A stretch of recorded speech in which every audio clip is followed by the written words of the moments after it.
ஸ்ரீமதே ராமானுஜாய நமஹ. ஆடி உத்திராடம் ரொம்ப விசேஷமான நாள். ஏன்னா சுவாமி ஆளவந்தாருடைய திருநட்சத்திரம் இது. இவர் ஸ்ரீ வைஷ்ணவ ஆச்சாரிய பரம்பரையில் ஆச்சாரியர். இவர் சிறந்த ஆச்சாரியர், நிறைய தொண்டுகள் புரிஞ்சிருக்கார். இவர் ஒரு ராஜாவாக இருந்து எல்லாத்தையும் துறந்து ஆச்சாரியனாக மாறுறார். அப்போ இவரோட வாழ்க்கையில் என்னென்ன சம்பவங்கள் நடந்திருக்குன்றதை நம்ம பார்ப்போம். எது இவரை இப்படி மாற்றியது அப்படின்றதையும் பார்க்கலாம். இவர் நமக்கு 4000 திவ்ய பிரபந்தத்தை மீட்டு கொடுத்த ஸ்ரீமன் நாதமுனிகளுடைய பேரன். ஸ்ரீமன் நாதமுனிகள் என்ன சொல்கிறாருன்னா, தன்னுடைய சிஷ்யர் உய்யக்கொண்டார்கிட்ட தான் உயிரோடு இருக்கும்போது, பின்னால் எனக்கு ஒரு பேரன் பிறப்பான், அந்த பேரனை ஸ்ரீ வைஷ்ணவ சம்பிரதாயம்லாம் அவர் சொல்லி கொடுத்து அந்த சம்பிரதாயத்துக்குள்ளே கூட்டின்னு வரணும் அப்படின்றார். உய்யக்கொண்டார் சுவாமி இருக்கிற வரையில் அது நடக்கலை. ஏன்னா அவர் பிறக்கலை.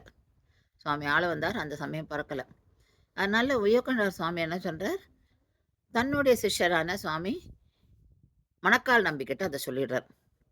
அது மணக்கால் நம்பி அவர் தான் தன்னுடைய ஆச்சாரியனுடைய வாக்கை நிறைவேற்றார். யமனைத்துறைவர் பிறக்கிறார். அதாவது ஆளவந்தாருடைய ஒரிஜினல் நேம் யமனைத்துறைவர். அவர் பிறக்கிறார். ரொம்ப புத்திசாலி. ஒரு நாள் ராஜா என்ன பண்ணுறான், தன்னோட ஆளெல்லாம் அமுச்சு வீட்டுக்கு கப்பம் கட்டணும், உடனே கட்டணும், இல்லைன்னா சிறைப்பிடிப்பேன் அப்படின்னு சொல்லிடுறான். உடனே இந்த பையன், அதாவது யமனைத்துறைவர், அவர் என்ன பண்ணுறார், நான் ராஜா போய் பார்க்கணும், ராஜா என்னை மரியாதையோட ஆக்ஷன் போக சொல்லு அப்படின்னு சொல்லி அனுப்புகிறார். அவள் திரும்பி போய் அங்கே சொல்கிறா ராஜாவும் அவர் என்னென்ன மரியாதையெல்லாம் கொடுக்கணுமோ கொடுத்து இவரை அதாவது வண்டி அமைச்சு இவரை ஆக்ஷன் வர அரண்மனைக்கு. அப்போ அங்கே போன உடனே யமனைத்துறையனை பார்த்தோன்னே ராணிக்கு இவரோட தேஜஸை பார்த்தோன்னே ரொம்ப அப்படியே மகிழ்ந்து போகிறான். அப்படியே அதிசயப்பட்டு போயிடுறான். ராஜா வரவேற்று ராஜா கேட்குறா, என்ன சொல்ல போகிற அப்படின்னு. அப்போ அங்கே அந்த ராஜசபையில் ஒரு வேதாந்தி இருக்கா. அவர் பேர் ஆக்கி ஆழ்வான். அவர் என்ன சொல்கிறார், என்னோட இவர் வாதப்போர் பண்ணணும், பண்ணி அதில் ஜெயிச்சாதான் இந்த ராஜா அவன்கிட்ட என்னன்றதை கேட்க முடியும், அதாவது மேற்கொண்டு பேச முடியும் அப்படின்னு சொல்கிறார். இவரும் ஒத்துக்கிறார். யமனைத்துறைவரும் ஒத்துக்கிறார். குழந்தை ஆனால் பெரியவரோட வாதப்போரில் பங்கு பெறணும், ஆனால் தைரியமாக நான் பேசுகிறேன்னு சொல்லி பேசுகிறார். பேசி ஜெயிக்கவும் ஜெயிச்சுடுறார். அதுக்கு முன்னாடி ராஜாக்கும் ராணிக்கும் போட்டி.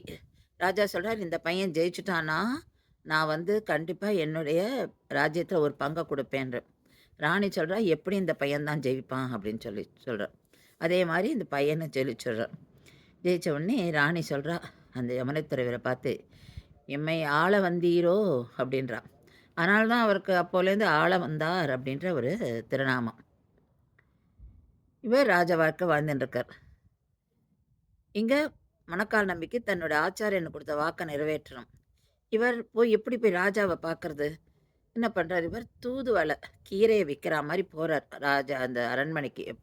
தினமும் போயிட்டு வர்றார். அப்புறம் அவரால் முடிஞ்சது அந்த அரண்மனைக்குள்ளே போய் அதை சமைச்சு கொடுக்குற அளவுக்கு அவரால் முடிஞ்சது. ஸோ அங்கேயே போய் அவருக்கு தலிகை பண்ணி ராஜாவுக்கு கொடுக்குறார். இப்படி அவர் ராஜாக்கிட்ட நெருக்கமாக ஆறார். அப்புறம் நடுவில் அவர் போகிறத நிறுத்திட்டார். அப்போ ராஜாவே கேட்குற, ஏன் வரல அப்படின்னு சொல்லி ஆளை அனுப்புகிறார், போய் பார்த்துன்னு வாங்கோ, எங்கே இருந்தாலும் கூட்டுன்னு வாங்கோன்னு. அப்புறம் ஆட்கள் இவரை கண்டுபிடிச்சி கூட்டுன்னு போகிறார்.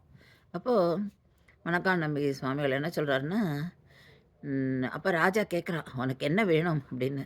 எனக்கு எதுவுமே வேணாம், நான் உங்களுக்கு ஒரு பொக்கிஷத்தை கொடுக்குறேன், எங்கிட்ட இருக்குது அப்படின்னு சொல்லி கொடுக்குறார். அதாவது அவர் பொக்கிஷம் சொன்னது பவிஷ்யதாச்சாரியோடைய திருவுருவம், திருமேனி, ஒரு விக்கிரகம் வச்சுருந்தார். அது சுவாமி நாதமன்கிட்ட வந்தது. அதை சொல்கிறார். அப்புறம் பகவத்கீதை அதோட வியாக்கியானம், அந்த உரைநூல், அதையும் சொல்கிறார். ராஜாவும் சரின்னு அவர்கிட்ட இன்னும் மேற்கொண்டு அதை பற்றி கேட்குறான். இப்போது இவர் சொல்கிறார், மணக்கால் நம்பி என்னோட வாங்கோ, ஸ்ரீரங்கத்துக்கு அழைச்சின்னு போகிறேன் அப்படின்னு சொல்லி அழைச்சின்னு போகிறார்.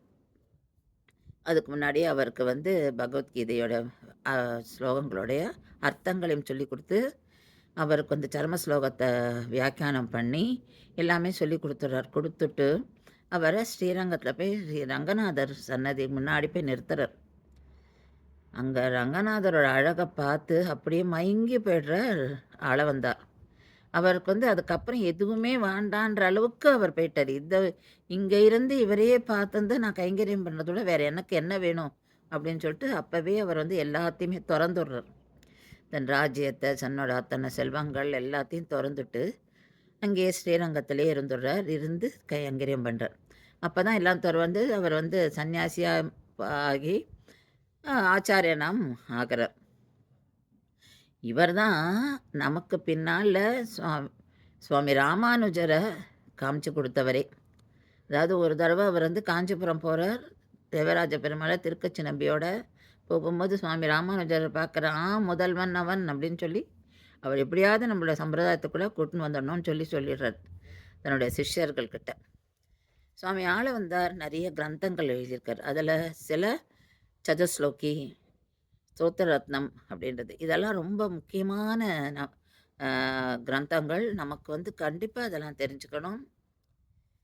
சுவாமி ஆளவந்தார் திருவடிகளே சரணம். ஸ்ரீமதே ராமானுஜாய நமஹ.